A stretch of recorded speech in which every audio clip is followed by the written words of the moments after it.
Libro, Cristo en su santuario. Capítulo 2, El santuario celestial en miniatura.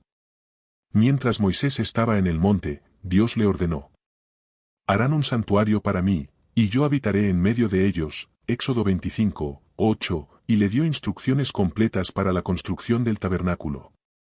A causa de su apostasía, los israelitas habían perdido el derecho a la bendición de la presencia divina, y por el momento hicieron imposible la construcción del santuario de Dios entre ellos. Pero después que les fuera devuelto el favor del cielo, el gran líder procedió a ejecutar la orden divina. Hombres escogidos fueron especialmente dotados por Dios con habilidad y sabiduría para la construcción del edificio sagrado. Dios mismo dio a Moisés el plano de esa estructura, con instrucciones detalladas acerca de su tamaño y forma, los materiales que debían emplearse y todos los objetos y muebles que debía contener. Los dos lugares santos hechos a mano habían de ser figura del verdadero, figuras de las cosas celestiales, Hebreos 9 y 24, 23, una representación en miniatura del templo celestial donde Cristo, nuestro gran sumo sacerdote, después de ofrecer su vida como sacrificio, habría de ministrar en favor de los pecadores. Dios presentó ante Moisés en el monte una visión del santuario celestial, y le ordenó que hiciera todas las cosas de acuerdo con el modelo que se le había mostrado. Todas estas instrucciones fueron escritas cuidadosamente por Moisés, quien las comunicó a los líderes del pueblo. Para la construcción del santuario fue necesario hacer grandes y costosos preparativos, se requería una gran cantidad de los materiales más preciosos y caros, no obstante, el Señor solo aceptó ofrendas voluntarias. Di a los hijos de Israel que tomen para mi ofrenda, de todo varón que la diere de su voluntad, de corazón, tomaréis mi ofrenda. Éxodo 25, 2, tal fue la orden divina que Moisés repitió a la congregación. La devoción a Dios y un espíritu de sacrificio fueron los primeros requisitos para construir la morada del Altísimo. Todo el pueblo respondió unánimemente. Y vino todo varón a quien su corazón estimuló, y todo aquel a quien su espíritu le dio voluntad, con ofrenda a Jehová para la obra del tabernáculo de reunión, y para toda su obra, y para las sagradas vestiduras.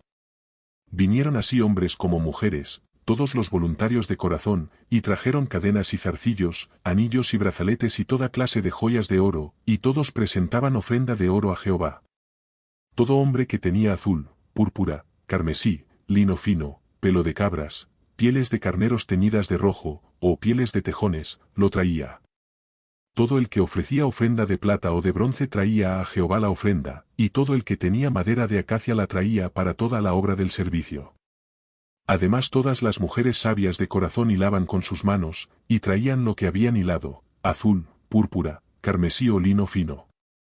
Y todas las mujeres cuyo corazón las impulsó en sabiduría hilaron pelo de cabra. Los príncipes trajeron piedras de ónice, y las piedras de los engastes para el efod y el pectoral, y las especias aromáticas y el aceite, para el alumbrado, y para el aceite de la unción, y para el incienso aromático. Éxodo 35, 21-28. Mientras se llevaba a cabo la construcción del santuario, el pueblo, ancianos, jóvenes, adultos, mujeres o niños, continuó trayendo sus ofrendas hasta que los encargados de la obra vieron que ya tenían lo suficiente, y aún más de lo que podrían usar. Y Moisés hizo proclamar por todo el campamento: ningún hombre ni mujer haga más para la ofrenda del santuario. Así se le impidió al pueblo ofrecer más. Éxodo 36, 6. Como advertencia para las futuras generaciones se registraron las murmuraciones de los israelitas y cómo Dios castigó sus pecados. Y son un ejemplo digno de imitar su devoción, celo y liberalidad. Todo el que ama el culto de Dios y aprecia la bendición de su santa presencia mostrará el mismo espíritu de sacrificio en la preparación de una casa donde él pueda reunirse con ellos. Deseará traer al Señor una ofrenda de lo mejor que posea. La casa que se construya para Dios no debe quedar endeudada, pues con ello Dios sería deshonrado. Debiera darse voluntariamente una cantidad suficiente para llevar a cabo la obra, para que los que la construyen puedan decir: no traigan más ofrendas. El tabernáculo y su construcción. El tabernáculo fue construido desarmable, de modo que los israelitas pudieran llevarlo en su peregrinaje. Por consiguiente, era pequeño, de solo 55 pies de largo por 18 de ancho y de alto. No obstante, era una construcción magnífica. La madera que se empleó en la construcción y en sus muebles era de acacia, la menos susceptible al deterioro de todas las que había en el Sinaí. Las paredes consistían en tablas colocadas verticalmente, fijadas en basas de plata y aseguradas por columnas y travesaños, y todo estaba cubierto de oro, lo cual hacía aparecer al edificio como de oro macizo. El techo estaba formado de 4 juegos de cortinas, el de más adentro era de lino torcido, azul, púrpura y carmesí, y querubines de obra primorosa, Éxodo 26, 1, los otros 3 eran de pelo de cabras, de cueros de carnero teñidos de rojo y de cueros de tejones, respectivamente, arreglados de tal manera que ofrecían completa protección. La estructura estaba dividida en 2 secciones mediante una bella y rica cortina, o velo, suspendida de columnas doradas, y una cortina semejante a la anterior cerraba la entrada de la primera sección.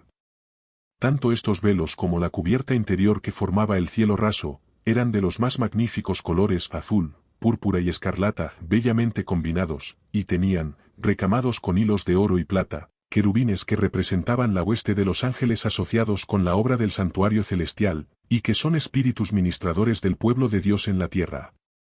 La tienda sagrada estaba colocada en un espacio abierto llamado atrio, rodeado por cortinas de lino fino que colgaban de columnas de bronce. La entrada a este recinto se hallaba en el extremo oriental. Estaba cerrada con cortinas de riquísima tela hermosamente trabajadas, aunque inferiores a las del santuario. Como estas cortinas del atrio eran sólo de la mitad de la altura de las paredes del tabernáculo, el edificio podía verse perfectamente desde afuera. En el atrio, y cerca de la entrada, se hallaba el altar de bronce del holocausto. En este altar se consumían todos los sacrificios que debían ofrecerse por fuego al Señor, y sobre sus cuernos se rociaba la sangre expiatoria. Entre el altar y la puerta del tabernáculo estaba la fuente, también de bronce, hecha con los espejos donados voluntariamente por las mujeres de Israel. En la fuente los sacerdotes debían lavarse las manos y los pies cada vez que entraban en el departamento santo, o cuando se acercaban al altar para ofrecer un holocausto al Señor.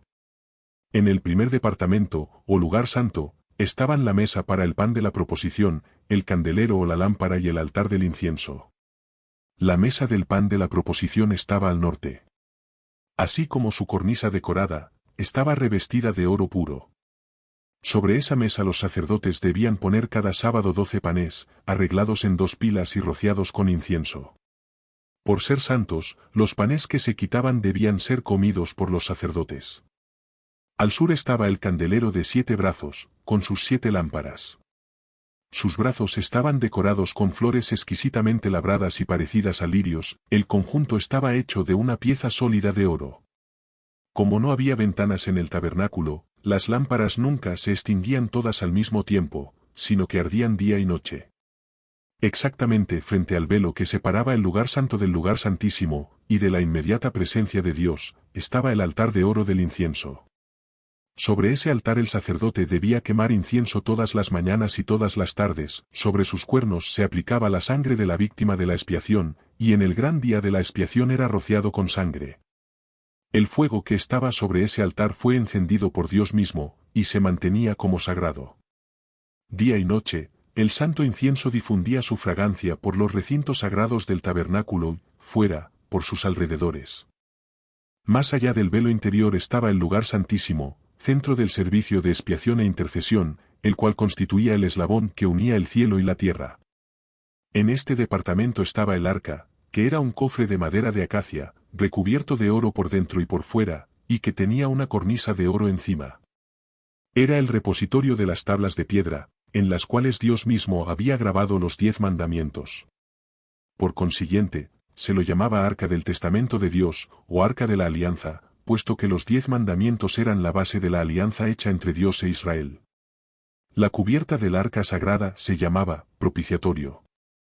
Estaba hecha de una sola pieza de oro, y encima tenía 2 querubines de oro, uno en cada extremo. Un ala de cada ángel se extendía hacia arriba, mientras la otra permanecía plegada sobre el cuerpo, ver Ezequiel 1:11, en señal de reverencia y humildad.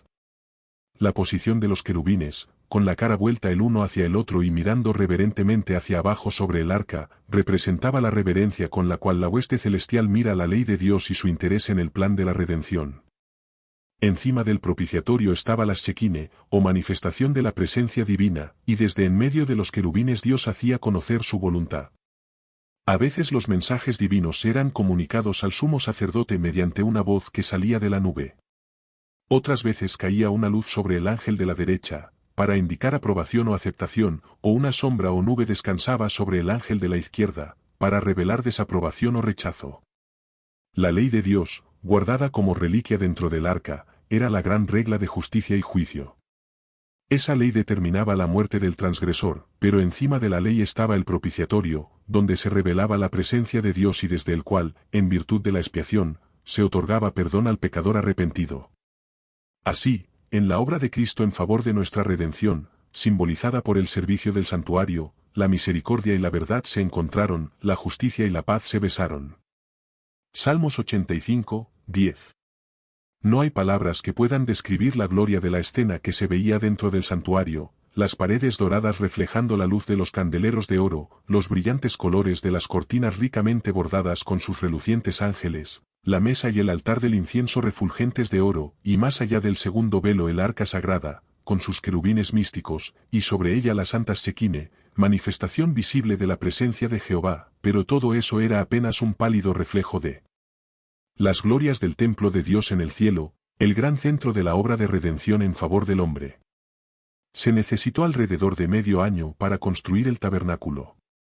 Cuando se terminó, Moisés examinó toda la obra de los constructores, comparándola con el modelo que se le enseñó en el monte y con las instrucciones que había recibido de Dios.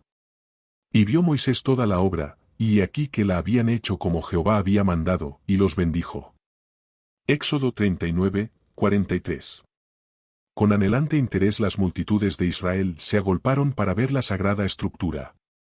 Mientras contemplaban la escena con reverente satisfacción, la columna de nube descendió sobre el santuario y lo envolvió. Y la gloria de Jehová llenó el tabernáculo. 40, 34. Hubo una revelación de la majestad divina, y por un momento ni siquiera Moisés pudo entrar. Con profunda emoción, el pueblo contempló la señal de que la obra de sus manos era aceptada. No hubo demostraciones de regocijo en alta voz.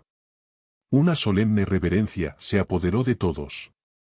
Pero la alegría de su corazón se manifestó en lágrimas de gozo, y susurraron fervientes palabras de gratitud porque Dios había condescendido a morar con ellos. Los sacerdotes y su vestimenta. En virtud de las instrucciones divinas, se apartó a la tribu de Leví para el servicio del santuario. En tiempos anteriores, cada hombre era sacerdote de su propia casa. En los días de Abraham, por derecho de nacimiento, el sacerdocio recaía en el hijo mayor. Ahora, en vez del primogénito de todo Israel, el Señor aceptó a la tribu de Leví para la obra del santuario. Mediante este señalado honor, Dios manifestó su aprobación por la fidelidad de los levitas, tanto por haber adherido a su servicio como por haber ejecutado sus juicios cuando Israel apostató al rendir culto al becerro de oro. No obstante, el sacerdocio se restringió a la familia de Aarón. Aarón y sus hijos fueron los únicos a quienes se les permitía ministrar ante el Señor, al resto de la tribu se le encargó el cuidado del tabernáculo y su mobiliario, y para ayudar a los sacerdotes en su ministración, pero no podían ofrecer sacrificios, ni quemar incienso, ni mirar los objetos santos hasta que estuviesen tapados. Se designó para los sacerdotes un traje especial, acorde con su oficio. Harás vestiduras sagradas a Aarón tu hermano, para honra y hermosura, Éxodo 28, 2, fue la instrucción divina dada a Moisés.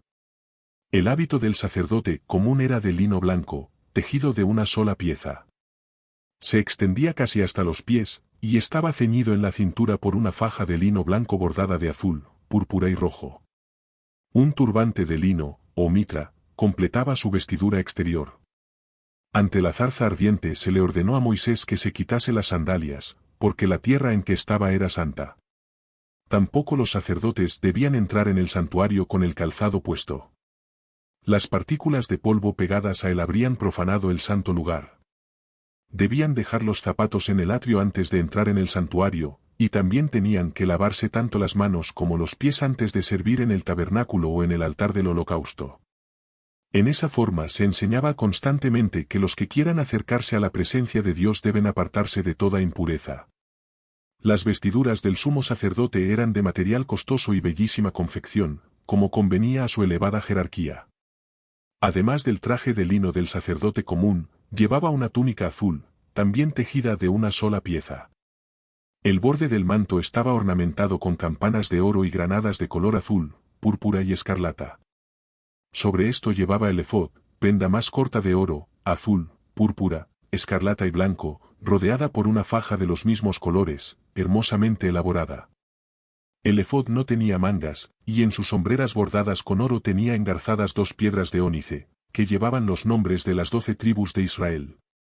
Sobre el efod estaba el racional, o pectoral, la más sagrada de las vestiduras sacerdotales. Era de la misma tela que el efod. De forma cuadrada, medía 1 palmo, a 22,5 centímetros, y colgaba de los hombros mediante un cordón azul prendido en argollas de oro. El ribete estaba formado por una variedad de piedras preciosas, las mismas que forman los 12 fundamentos de la ciudad de Dios. Dentro del ribete había 12 piedras engarzadas en oro, arregladas en hileras de A4, que, como las de los hombros, tenían grabados los nombres de las tribus. Las instrucciones del Señor fueron, y llevará a Aarón los nombres de los hijos de Israel en el pectoral del juicio sobre su corazón, cuando entre en el santuario, para memorial delante de Jehová continuamente. Éxodo 28, 29. Así también Cristo, el gran sumo sacerdote, al ofrecer su sangre ante el Padre en favor de los pecadores, lleva sobre el corazón el nombre de toda alma arrepentida y creyente. El salmista dice, aunque afligido yo y necesitado, Jehová pensará de mí. Salmos 40, 17. El Urim y el Tumim. A la derecha y a la izquierda del racional había 2 piedras grandes y de mucho brillo. Se llamaban Urim y Tumim. Mediante ellas se revelaba la voluntad de Dios al sumo sacerdote.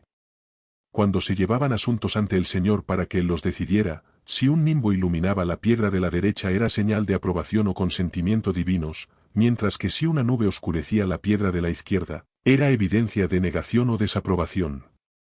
La mitra del sumo sacerdote consistía en un turbante de lino blanco que tenía una plaquita de oro, sostenida por una cinta azul, con la inscripción, Santidad a Jehová. Todo lo relacionado con la indumentaria y la conducta de los sacerdotes debía de ser tal naturaleza que impresionara al espectador con un sentido de la santidad de Dios, de lo sagrado de su culto y de la pureza que se exigía de quienes se allegaran a su presencia. El servicio del santuario. No solo el santuario mismo, sino también el ministerio de los sacerdotes, debía servir de figura y sombra de las cosas celestiales. Hebreos 8, 5. Por eso era de suma importancia, y el Señor, por medio de Moisés, dio las más definidas y precisas instrucciones acerca de cada uno de los puntos de este culto simbólico. El ministerio del santuario consistía en 2 partes, un servicio diario y otro anual. El servicio diario se efectuaba en el altar del holocausto en el atrio del tabernáculo, y en el lugar santo, mientras que el servicio anual se realizaba en el lugar santísimo. Ningún ojo mortal, salvo el del sumo sacerdote, debía mirar el interior del lugar santísimo. Solo una vez al año, y después de la preparación más solemne y cuidadosa, podía entrar allí el sumo sacerdote. Temblando entraba para presentarse ante Dios, y el pueblo en reverente silencio esperaba su regreso, con el corazón elevado en ferviente oración por bendición divina. Ante el propiciatorio, el sumo sacerdote hacía expiación por Israel, y en la nube de gloria, Dios se encontraba con él. Si su permanencia en dicho sitio duraba más del tiempo acostumbrado, el pueblo sentía temor de que, a causa de los pecados de ellos o de él mismo, hubiese sido muerto por la gloria del Señor. El servicio diario consistía en el holocausto matutino y el vespertino, en el ofrecimiento del incienso en el altar de oro y en los sacrificios especiales por los pecados individuales.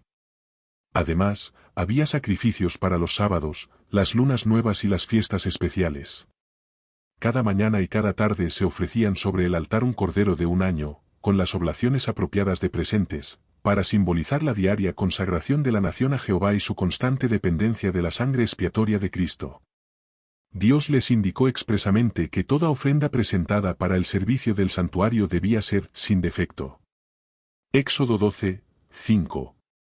Los sacerdotes debían examinar todos los animales que se traían como sacrificio y rechazar los defectuosos. Solo una ofrenda, sin defecto, podía simbolizar la perfecta pureza de aquel que habría de ofrecerse como cordero sin mancha y sin contaminación. 1 Pedro 1 y 19.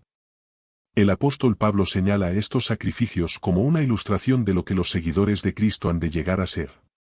Dice, así que, hermanos, os ruego por las misericordias de Dios que presentéis vuestros cuerpos en sacrificio vivo, santo, agradable a Dios, que es vuestro culto racional. Romanos 12, 1. Hemos de entregarnos al servicio de Dios, y debiéramos tratar de hacer esa ofrenda tan perfecta como sea posible. Dios no quedará satisfecho sino con lo mejor que podamos ofrecerle.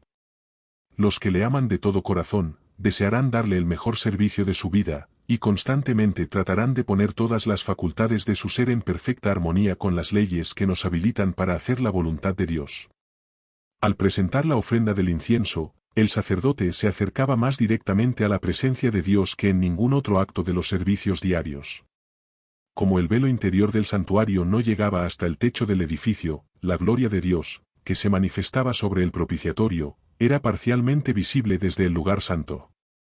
Cuando el sacerdote ofrecía incienso ante el Señor, miraba hacia el arca, y mientras ascendía la nube de incienso, la gloria divina descendía sobre el propiciatorio y henchía el lugar santísimo, y a menudo llenaba tanto las dos divisiones del santuario, que el sacerdote se veía obligado a retirarse hasta la puerta del tabernáculo.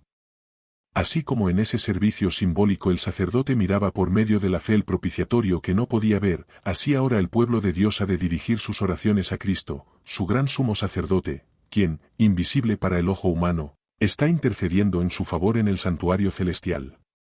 El incienso, que ascendía con las oraciones de Israel, representaba los méritos y la intercesión de Cristo, su perfecta justicia, la cual por medio de la fe es acreditada a su pueblo, y es lo único que puede hacer el culto de los seres humanos aceptable a Dios. Delante del velo del lugar santísimo había un altar de intercesión perpetua, y delante del lugar santo, un altar de expiación continua. Había que acercarse a Dios mediante la sangre y el incienso, símbolos que señalaban al gran mediador, a través de quien los pecadores pueden acercarse a Jehová, y a través de quien únicamente puede otorgarse misericordia y salvación al alma arrepentida y creyente.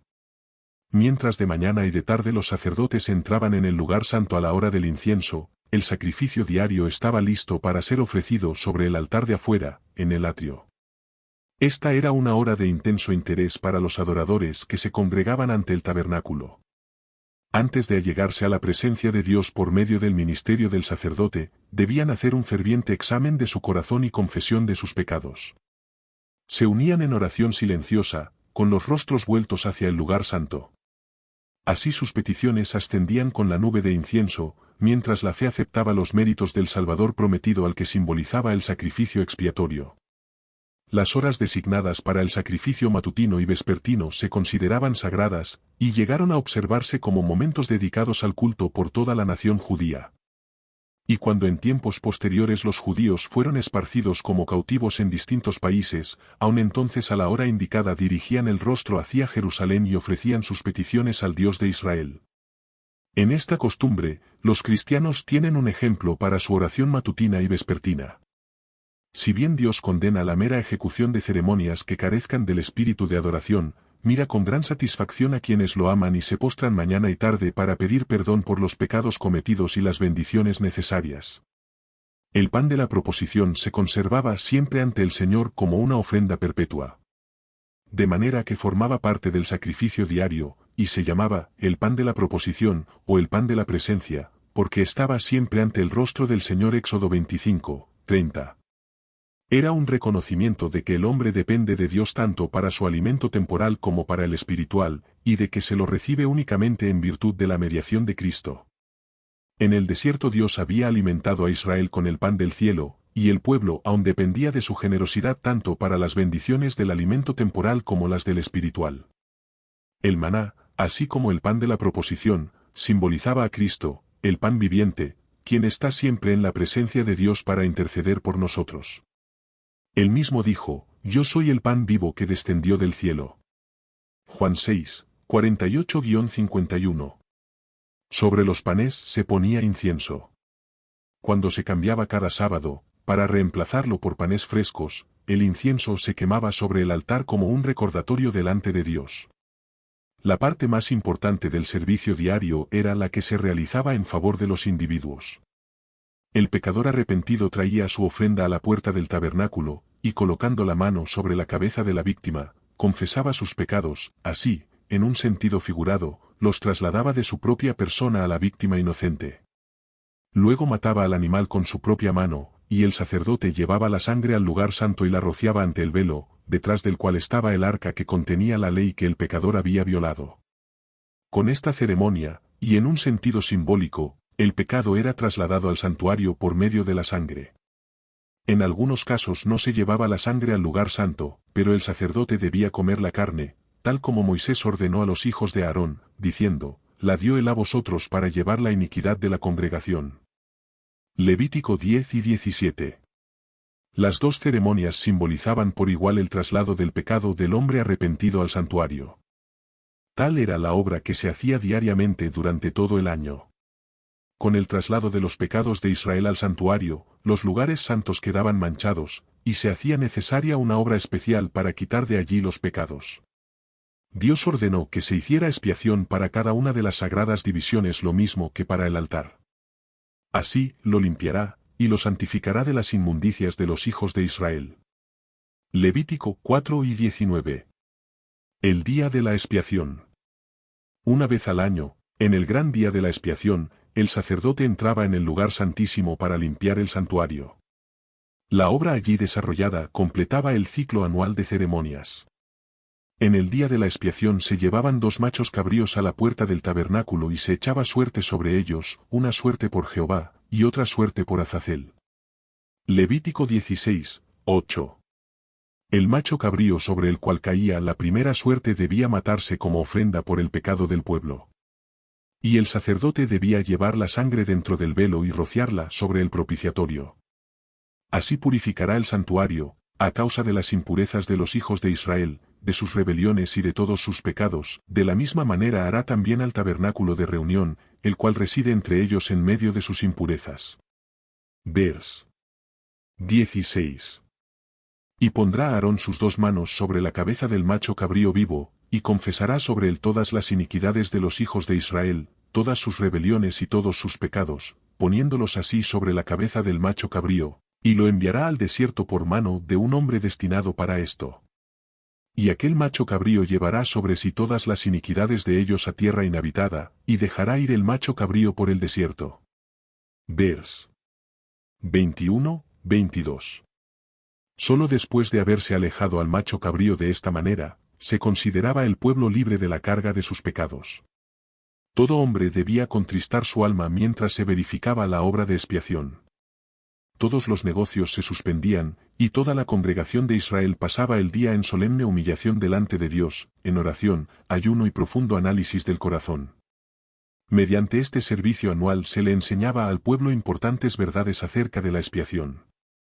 En la ofrenda por el pecado que se ofrecía durante el año se aceptaba un sustituto en lugar del pecador, pero la sangre de la víctima no hacía completa expiación por el pecado. Solo proveía un medio en virtud del cual el pecado se transfería al santuario. Al ofrecerse la sangre, el pecador reconocía la autoridad de la ley, confesaba la culpa de su transgresión y expresaba su fe en aquel que habría de quitar los pecados del mundo, pero no quedaba completamente exonerado de la condenación de la ley. En el día de la expiación, el sumo sacerdote, llevando una ofrenda por la congregación, entraba en el lugar santísimo con la sangre y la rociaba sobre el propiciatorio, encima de las tablas de la ley. En esa forma los requerimientos de la ley, que exigían la vida del pecador, quedaban satisfechos. Entonces, en su carácter de mediador, el sacerdote tomaba los pecados sobre sí mismo, y saliendo del santuario, llevaba sobre sí la carga de la culpa de Israel. A la puerta del tabernáculo ponía sus manos sobre la cabeza del macho cabrío, a símbolo de Azazel, y confesaba sobre él todas las iniquidades de los hijos de Israel, todas sus rebeliones y todos sus pecados, poniéndolos así sobre la cabeza del macho cabrío. Y cuando el macho cabrío que llevaba estos pecados era conducido al desierto, se consideraba que con él se alejaban para siempre del pueblo. Tal era el servicio verificado como figura y sombra de las cosas celestiales. Hebreos 8, 5. Una figura de las cosas celestiales. Como se ha dicho, el santuario terrenal fue construido por Moisés conforme al modelo que se le mostró en el monte. Era símbolo para el tiempo presente, según el cual se presentan ofrendas y sacrificios. Los 2 lugares santos eran figuras de las cosas celestiales. Cristo, nuestro gran sumo sacerdote, es el ministro del santuario, y de aquel verdadero tabernáculo que levantó el Señor, y no el hombre. Hebreos 9, 23, 8, 2. Cuando en visión se le mostró al apóstol Juan el templo de Dios que está en el cielo, vio que allí ardían 7 lámparas de fuego. Vio también a un ángel que tenía un incensario de oro, y se le dio mucho incienso para añadirlo a las oraciones de todos los santos, sobre el altar de oro que estaba delante del trono. Apocalipsis 4, 5, 8, 3. Se le permitió al profeta contemplar el lugar santo del santuario celestial, y vio que allí ardían 7 lámparas de fuego, y el altar de oro, representados por el candelero de oro y el altar del incienso o perfume en el santuario terrenal. Nuevamente el templo de Dios fue abierto en el cielo, y vio el lugar santísimo detrás del velo interior. Allí contempló el arca de su pacto, Apocalipsis 11 y 19, representada por el arca sagrada construida por Moisés para contener la ley de Dios. Moisés hizo el santuario terrenal, conforme al modelo que había visto. Pablo declara que el tabernáculo y todos los vasos del ministerio, después de haber sido hechos, eran símbolos de las cosas celestiales. Hechos 7 y 44, Hebreos 9 y 21, 23. Y Juan dice que vio el santuario celestial. Ese santuario, en el cual Jesús oficia en favor de nosotros, es el gran original, del cual el santuario construido por Moisés era una copia. Ningún edificio terrenal podría representar la grandeza y la gloria del templo celestial, la morada del Rey de Reyes, donde millares de millares le sirven y millones de millones están delante de él, Daniel 7 y 10, de ese templo henchido de la gloria del trono eterno, donde los serafines, sus guardianes resplandecientes, se cubren el rostro en adoración. Sin embargo, las verdades importantes acerca del santuario celestial y de la gran obra que allí se efectúa en favor de la redención del hombre debían enseñarse mediante el santuario terrenal y sus servicios. Después de su ascensión, nuestro Salvador iba a principiar su obra como nuestro sumo sacerdote. El apóstol Pablo dice, no entró Cristo en el santuario hecho de mano, figura del verdadero, sino en el mismo cielo para presentarse ahora por nosotros ante Dios. Hebreos 9 y 24. Como el ministerio de Cristo iba a consistir en 2 grandes divisiones, ocupando cada una un periodo de tiempo y teniendo un sitio distinto en el santuario celestial, asimismo la ministración típica consistía en el servicio diario y el anual, y a cada uno de ellos se dedicaba una sección del tabernáculo. Como Cristo, después de su ascensión, compareció ante la presencia de Dios para ofrecer su sangre en beneficio de los creyentes arrepentidos, así, en el servicio diario, el sacerdote rociaba la sangre del sacrificio en el lugar santo en favor de los pecadores. Aunque la sangre de Cristo habría de librar al pecador arrepentido de la condenación de la ley, no anularía el pecado, este quedaría registrado en el santuario hasta la expiación final, así en el tipo, la sangre de la víctima quitaba el pecado del arrepentido, pero quedaba en el santuario hasta el día de la expiación. Se limpia el registro de los pecados. En el gran día del juicio final los muertos han de ser juzgados por las cosas que están escritas en los libros, según sus obras. Apocalipsis 8 y 12. Entonces, en virtud de la sangre expiatoria de Cristo, los pecados de todos los que se hayan arrepentido sinceramente serán borrados de los libros celestiales. En esta forma el santuario será liberado, o limpiado, de los registros del pecado. En el tipo, esta gran obra de expiación, o el acto de borrar los pecados, estaba representada por los servicios del día de la expiación, o sea, la purificación del santuario terrenal por medio de la eliminación de los pecados que lo habían manchado, en virtud de la sangre de la víctima. Así como en la expiación final los pecados de los arrepentidos han de borrarse de los registros celestiales, para no ser ya recordados, en el tipo terrenal eran enviados al desierto y separados para siempre de la congregación. Puesto que Satanás es el originador del pecado, el instigador directo de todos los pecados que causaron la muerte del Hijo de Dios, la justicia exige que Satanás sufra el castigo final. La obra de Cristo en favor de la redención del hombre y la purificación del pecado del universo se concluirá quitando el pecado del santuario celestial y colocándolo sobre Satanás, quien sufrirá el castigo final. Así en el servicio típico, el ciclo anual del ministerio se completaba con la purificación del santuario y la confesión de los pecados sobre la cabeza del macho cabrío, a símbolo de Azazel. De este modo, en el servicio del tabernáculo, y en el del templo que posteriormente ocupó su lugar, se enseñaba diariamente al pueblo las grandes verdades relativas a la muerte y al ministerio de Cristo, y una vez al año sus pensamientos eran llevados hacia los acontecimientos finales de la gran controversia entre Cristo y Satanás, la purificación final del universo del pecado y los pecadores. Historia de los patriarcas y profetas, 356 a 372. Preguntas para estudiar. 1. ¿Cuáles fueron los primeros requisitos para la preparación del santuario en el desierto? Pag 26. 2. ¿Cuál fue la base del plan para construir ese santuario? ¿Cómo se lo obtuvo? Pax 26, 27. 3. ¿Qué significado tenía la difusión de la fragancia del incienso en el santuario y sus alrededores? Pax 29, 34, 35. 4. ¿Qué nombre se daba a la manifestación de la presencia divina y dónde se producía? Pag 30. 5. El asiento de la ley y la misericordia estaban en el lugar santísimo. ¿Por qué? Pag 30. 6. Porque el pectoral, no racional, era la más sagrada de las vestiduras sacerdotales. Pag 32. 7. ¿Qué tres cosas debía inspirar en los espectadores la indumentaria y la conducta de los sacerdotes? Pag 33. 8. ¿Por qué las instrucciones con respecto a cada parte del servicio del santuario eran tan explícitas? Pag 33. 9. ¿Qué doble significado tenía el requerimiento de que el animal para el sacrificio fuera sin defecto? Pag 34. 10. La ofrenda de incienso y sangre era simultánea. ¿Por qué debía ser así? Pag 35. 11. ¿En qué dos formas se transfería el pecado del penitente al santuario? Pag 36. 12. ¿Cuándo y cómo se limpiaba el santuario de los pecados del pueblo? Pax 37, 38. 13. ¿Qué objetos vio Juan cuando se le mostró en visión el primero y el segundo compartimientos del santuario celestial? ¿Cuál es la gloria y la grandeza del templo celestial? Pax 38, 39. 14. ¿Cuáles eran los servicios diarios y anuales del santuario, y cómo se conectaban entre sí? Aplíquelos al ministerio de Cristo como nuestro sumo sacerdote, y a la limpieza del santuario celestial del registro de pecados. Pax 38 a 40.